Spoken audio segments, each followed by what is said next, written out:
오늘은 사무엘하 14장 18절에서 27절까지 말씀입니다. 사람들은 머리로는 이해하지만 가슴으로 또는 감정으로는 받아들이고 싶어 하지 않을 때가 있습니다. 분명히 이성적으로 생각해 보면 그게 맞는 건 알겠어요.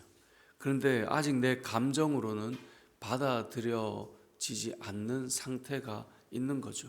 생각해 보고 또 설득도 해보고 하면 저 상대방이 그러네 라고 분명히 이성적으로 맞다라고는 동의하지만 실제로는 감정적으로는 그렇게 하지 않는 사람들을 만날 때도 있죠. 이처럼 우리가 이성과 감정이 같이 가면 좋겠지만 이게 불일치할 때가 있습니다. 머리로는 오케이가 되지만 감정으로는 받아들이고 싶지 않은 그런 상태. 오늘 본문에 등장하는 다윗의 모습이 그렇습니다.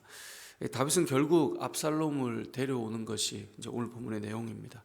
여인의 긴 대화 속에 다윗은 이 여인이 그냥 하는 것이 아니라 요압이 일을 시켰겠다라는 생각을 진작부터 하기 시작했죠. 그래서 이제 물어보는 것입니다.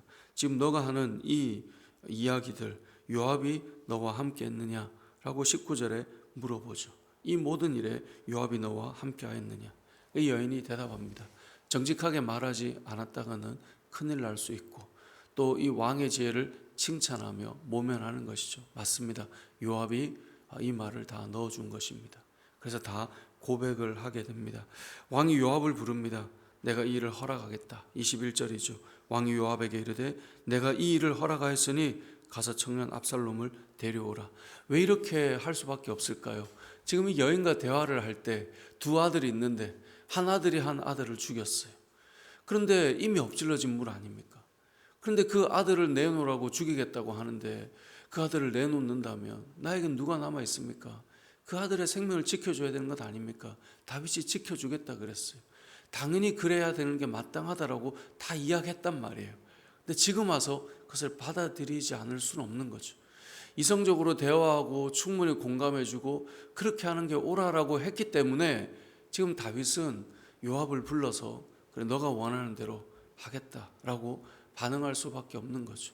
누가 들어도 지금의 긴 대화를 나누었다면 이 다윗처럼 움직일 수밖에 없는 거죠. 이성적으로는 그럴 수밖에 없어요.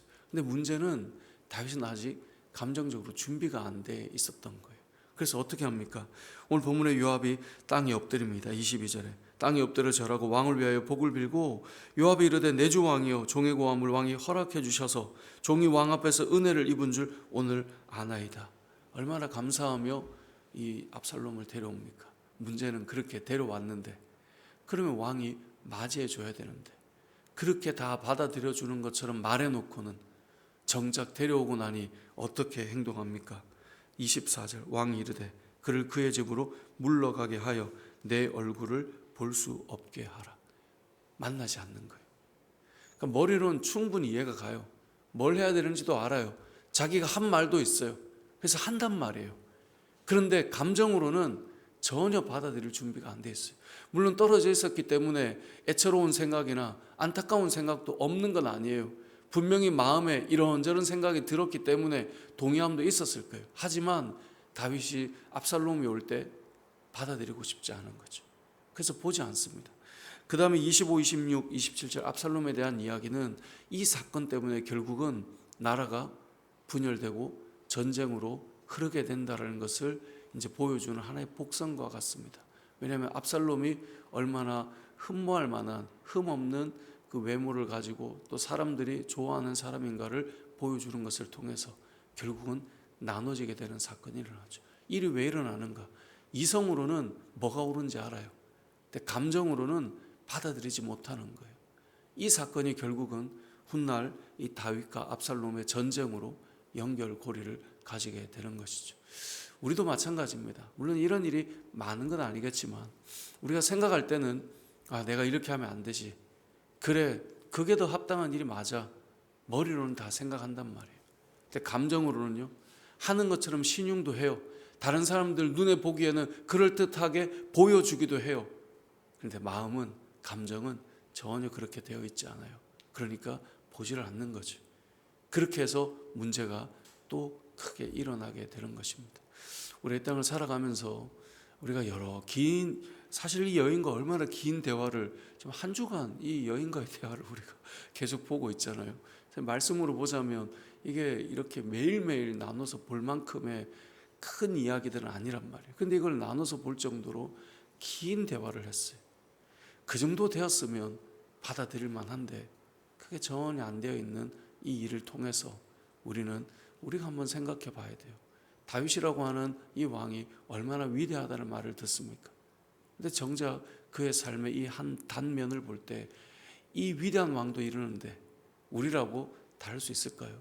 우리는 늘 성경을 읽으면서 제가 그 말씀 드렸죠. 이건 나에게 주시는 말씀입니다. 늘 우리는 착각해요. 나는 대단한 것처럼. 근데 그렇지 않아요. 저도 여러분들도 이 말씀 앞에 서 보면 우리는 대단한 사람이 아니에요.